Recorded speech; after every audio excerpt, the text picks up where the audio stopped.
For 17 months, the Earth seemed to hold its breath. In Spain and several other nations, the resource crisis had reached its lowest point.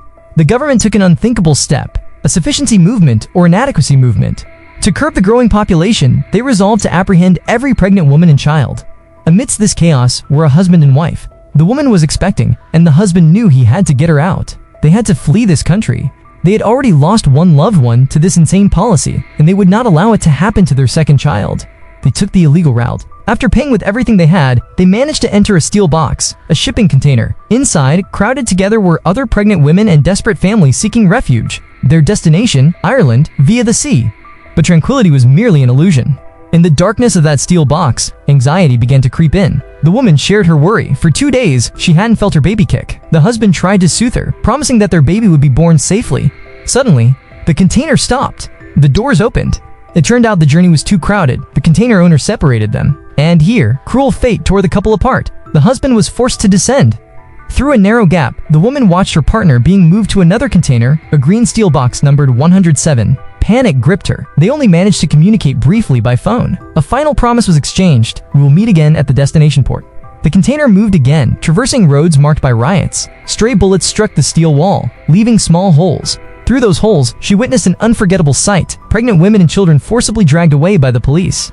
Then, the container stopped at a checkpoint. The police were suspicious of the steel box. Coldly, they shot at the wall to locate a hidden compartment. They knew people were inside. All passengers were ordered out.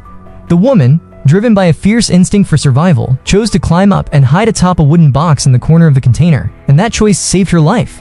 The doors burst open, and deafening gunfire filled the space.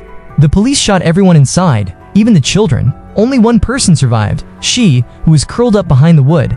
With the last of her strength, she sent a message to her husband: "Hide! They killed everyone!"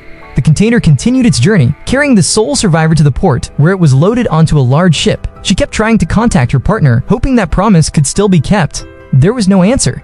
Night arrived. The transport ship was battered by a terrible storm in the middle of the ocean. Violent rocking, the screams of panicked crewmen, and then the sound of grinding metal. Several containers plummeted into the sea. Her container was tossed overboard. When she regained consciousness, water was already covering her feet. She looked out through the bullet holes. There was no land in sight, only a vast expanse of ocean and the wreckage of sinking containers. And in the distance, she saw it, the green container numbered 107 slowly being swallowed by the waves. The screams from inside slowly faded, along with her last thread of hope. She was trapped alone, in the middle of the ocean, unaware of the fate of the man she loved. How can someone survive when everything they had has been taken away?